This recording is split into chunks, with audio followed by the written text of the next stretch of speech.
কিয়ামতের মাঠে মানুষ যতক্ষণ দাঁড়িয়ে থাকবে সে তার রেজাল্ট বুঝতে পারছে না। রেজাল্টটা যখন পেয়ে গেল, ডান হাতে বাঁ হাতে সার্টিফিকেট দেওয়া হবে, জান্নাত যাবে জাহান্নাম যাবে, তার আগে পর্যন্ত কাইফিয়াতটা কেমন হবে? আল্লাহ তাবারক ওয়া তাআলা বলছেন, বিসমিল্লাহির রহমানির রহিম, وأشرقت الأرض بنور ربها وأوذي الكتاب وجيء بالنبيين والشهداء وقضي بينهم بالحق وهم لا يظلمون ووفيت كل نفس ما عملت وهو أعلم بما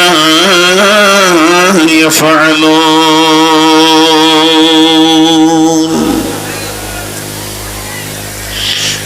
আল্লাহ তাবারক ওয়া তাআলা বলছেন, যখন দ্বিতীয় সূর ফোঁকা হবে, সুম্মা নুফিকা ফীহি উখরা ফাইদা হুম কিয়ামুন ইয়ানজুরুন, তখন জমিন থেকে মানুষ উঠবে।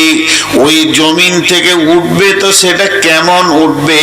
অনুফিকা ফিস সূরি ফাতাতুনা আফওয়াজা, দল দল তারা হাসরের ময়দানে উঠবে। আল্লাহ তাবারক ওয়া তাআলা বলছেন, ওয়া ইযাল কুবুর বুসিরাত, সেদিন কবর থেকে কবরওয়ালাদেরকে উঠানো হবে। আফালা ইয়ালামু ইযা বুসিরা মা ফিল কুবুর ওয়া হুসিলা মা ফিস সুদূর, তুমি কি জানো না কবরের ভিতরে কি আছে? আর সেই দিনে তাদের দিলকে খুলে দেওয়া হবে, মাটির দিলকে খোলা হবে এবং সকলকে তোলা হবে। আর মানুষের দিলকে খোলা হবে, সব আমল জমা হয়ে যাবে। দুটি দিল রয়েছে, একটা মানুষ মাটি ফেটে উঠবে আর একটা মানুষের কাছ থেকে আমল জমা হয়ে যাবে। এই যে মানুষগুলি উঠবে, বিশ্বনবী বলছেন তারা কেমন ভাবে উঠবে? হুফাতান গুরাতান গুরলান, তাদের কি হবে? তাদের খাতনা থাকবে না, শরীরে কাপড় থাকবে না, তাদের পায়ে কোনো প্রোটেকশন থাকবে না, আর তাদের কোনো রকম কিছুই থাকবে না, নাঙ্গা অবস্থায় থাকবে। আল্লাহ তাবারক ওয়া তাআলা বলছেন, ওই মানুষগুলি বিভ্রান্ত হয়ে থাকবে তা নয়। আজকে জালসাতে বসে আছে 2000, রোডে ঘুরছে 2000, অবাধ আচরণে লেগে আছে 200-400, যে যেমন মন রয়েছে। কিন্তু আমার রব বলছেন, ফাইন্নামা হিয়া জাসরাতু ওয়াহিদা ফাইদা হুম বিসাহিরা, আমি একটা হুঙ্কার মারবো, একটা আওয়াজ দেব, সারা হাসরবাসীকে এক জায়গায় জমা করে দিব। কোন পাগলকে, কোন বুদ্ধিমানকে, কোন নারীকে, কোন শিশুকে, কোন বৃদ্ধকে, কোন যুবককে, কোন যুবতীকে ফারদান আলাদা দেখতে পাবে না। আমার একটা হুঙ্কারে সব জমা হয়ে যাবে। যে তারা কি দেখবে? ফাইদা হুম কিয়ামুন ইয়ানজুরুন, প্রথমে তাদের চোখ কাজ করবে, দেখবে নাই, নাই তো নাই, কি নাই। বিশ্বটা যত সুন্দর করে বাগান, অট্টালিকা, বাড়ি ঘর, পুকুর, বাগান দিয়ে সাজানো ছিল, এগুলো কিছুই নাই, কিছুই নাই। শুধু তাই নয়, প্রেম নামে একটা আঠা পৃথিবীতে রয়েছে, সেই আঠাতে আমরা চিপকানো আছি। ছেলের জন্য মা পাগল, মায়ের জন্য ছেলে পাগল, ভাই ভাইয়ের জন্য মহব্বত, স্বামী স্ত্রী মহব্বত, সন্তানের সঙ্গে মা বাপের মহব্বত, আর আপনার কিনা নাতির সঙ্গে দাদু নাতির সম্পর্ক, আবার দাদা পোতার সম্পর্ক, সবগুলি যেন কেটে তছনছ হয়ে গেছে, ইয়াউমুল ফাসাল হয়ে গেছে, একদম যেন জুদা জুদা হয়ে গেছে। আমার কেউ নাই, আমি একা, আর আমার পাশেরও তারও কেউ নাই, সে একা। ইয়াউমা ইয়াফিরুল মারউ মিন আখিহি ওয়া উম্মিহি ওয়া আবিহি ওয়া সাহিবাতিহি ওয়া বানিহি লিকুল্লি ইমরিইন ইয়াউমাইযিন শানুন ইউগনি। চট করে ছাড়ছি, খুব বেশি সময় আমি আপনাদের কাছে থাকবো না। মাঝে 1 মিনিটের একটা কথা বলে নি, এটা আমি আমার জবান দিয়ে বলছি না, দিল দিয়ে বলছি। আমার কাছে সীতারামপুর ইসলামপুর পার্থক্য নেই। সীতারামপুর মাদ্রাসা আমার মাদ্রাসা, সীতারামপুর মাদ্রাসার কমিটি শিক্ষক আমার শিক্ষক। অতএব আমি আপনাদের সঙ্গে কোন রকম ধৃষ্টতা করব না, শুধু আবদার খুব অল্প সময়ের জন্য আছে, একটু সবর, হালকা সবরের দরজায় দাঁড়িয়ে থাকেন। তা আল্লাহ তাবারাক ওয়া তাআলা বলছেন এই যে নাই, আবার কিয়ামতের নাম দিয়েছে কিয়ামত, কিয়ামতের নাম মাহশর, কিয়ামতের নাম সালা, কিয়ামতের নাম কারিয়া, কিয়ামতের নাম গাসিয়া, কিয়ামতের নাম ইয়াউম, কিয়ামতের নাম ইয়াউমুদ্দিন, কিয়ামতের নাম ইয়াউমুল আজিম, কিয়ামতের নাম ইয়াউমুল ফাসাল, কিয়ামতের নাম ইয়াউমুল হিসাব। কিয়ামতের যে কত রকম ভাবে ভিন্ন ভিন্ন ভিন্ন ভিন্ন ভাবে বুঝিয়েছেন আল্লাহ, ঘুরে সেই একটাই জিনিস। তো সেই দিন কেউ কারোর পরিচয় দেবে না। আল্লাহ এটাকে বলেছেন নাবাইল আযীম, আম্মা ইয়াতাসাআলুন আনিন নাবাইল আযীম আল্লাযী হুম ফীহি মুখতালিফুন কাল্লা সায়ালামুন সুম্মা কাল্লা সায়ালামুন। এটাকে নাবাইল আযীম কেন বললো ভাইরা আমার? আজকে যদি একটা রেল দুর্ঘটনা হয়, বিপদে পড়বে 200-400 জন, ওকে উদ্ধার করতে যাবে 4000 লোক। একটা নৌকা যদি ডুবে যায়, বিপদে পড়বে 20 জন, বাঁচাতে যাবে 2000 লোক, 200 লোক।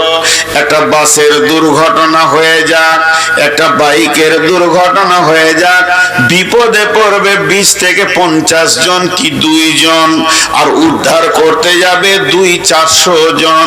এটা এমন একটা জায়গা, বিপদ যেমনই হোক না কেন, উদ্ধারের জন্য হাত বাড়ানোর লোকের অভাব নাই। কিন্তু কিয়ামতটা এমন একটি দিন, যতগুলি সেদিন জমা হবে, যতগুলি সেদিন উঠবে, সবাই নিজের বিপদ নিয়ে বিচলিত থাকবে। উদ্ধারকারী শব্দটা পাওয়া যাবে না, উদ্ধারকারী দল পাওয়া যাবে না, স্বেচ্ছাসেবক পাওয়া যাবে না যে আপনার হাতটা ধরে তুলে দেবে। এটা এমন একটা জিনিস, সবাই যেন নিজে নিজে নিজে নিজে নাফসি নাফসি নাফসি নাফসি। এমনি সাধারণ মানুষ তো দূরের কথা, নবীরাও পর্যন্ত সেদিন পেরেশান থাকবেন। শুধু একজন নবী বলবেন উম্মতি, তিনি হলেন নবী মুহাম্মদুর রাসূলুল্লাহ সাল্লাল্লাহু আলাইহি ওয়াসাল্লাম।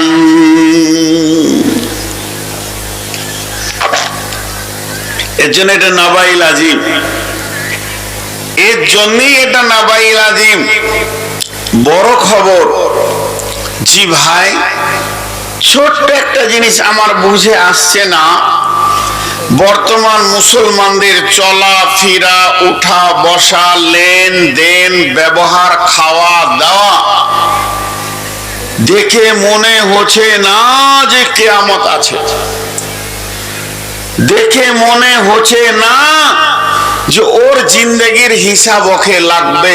মসজিদে আজান হচ্ছে, চায়ের দোকানে তাস পিটাচ্ছে, চায়ের দোকানে লুডু খেলছে, চায়ের দোকানে টিভির কাছে চোখ লাগিয়ে বসে আছে, মনে হচ্ছে না যে কিয়ামত আছে, পেরেশানি আছে। আল্লাহ তাবারাক ওয়া তাআলা বলছেন ওয়া উফিয়াত কুল্লু নাফসিন মা আমিলাত ওয়া হুয়া আলামু বিমা ইয়াফআলুন ওয়া উফিয়াত কুল্লু নাফসিম মা আমিলাত।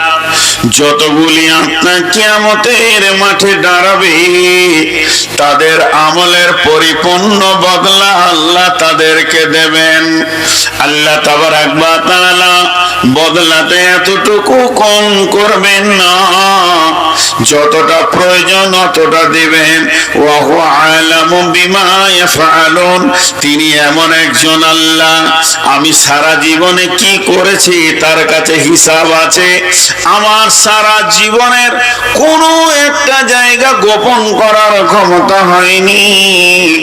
আমার আল্লাহর কাছে জিন্দেগির হিসাব গুলো রেডি হয়ে আছে। তাই আমার আল্লাহ বলছেন ওয়া হুয়া আলামু বিমা ইয়াফআলুন। যার হাতে আমার হিসাব, যার হাতে আমার জান্নাত, যার হাতে আমার জাহান্নাম, যার হাতে আমার জিন্দেগির সুখ দুঃখ, ওরে হাতে আমার চাবি। আমার জিন্দেগির কতগুলো আমল কেমন কেমন আমি করেছি, কোন আমলটা আমি করেছি, কোনটা করিনি, কোনটা ছাড়া গেছে, নেকি করেছি না গুনাহ করেছি, আমার রবকে কোনো সাক্ষী লাগবে না। আমার গুনার ব্যাপারে আমার রবই হলেন যথেষ্ট। তাই আমার আল্লাহ অন্য জায়গায় বলেছেন বিসমিল্লাহির রহমানির রহিম সুম্মা তুরাদ্দুনা ইলা আলিমিল গায়বি ওয়াশ শাহাদাতি ফায়ুনাব্বিউকুম বিমা কুনতুম তা'মালুন। এমন একজনের কাছে মরার পর তোমাকে নিয়ে যাওয়া হবে, সেই জন তোমার সমস্ত খবর রাখে। তুমি প্রকাশ্যে যে গুনাহ করেছ, তুমি আপনার কিনা গোপনে যে গুনাহ করেছ, আপনি আমি প্রকাশ্যে যে গুনাহ করেছি আবার গোপনে করেছি, দিবালোকে করেছি, রাত্রি আন্ধারে করেছি, একা করেছি, নির্জনে, সকলকে নিয়ে করেছি, কোন গুনাহটা তার কাছে নতুন নয়। সমস্ত গুনাহ তার মুখদর্পণে রয়ে গেছে। তাই আমার আল্লাহ বলছেন শুনেলে আমি তোকে পরিপূর্ণ তোর আমলের বদলা দিয়ে দিব। ওয়া উফিয়াত কুল্লু নাফসিম মা আমিলাত ওয়া হুয়া আলামু বিমা ইয়াফআলুন।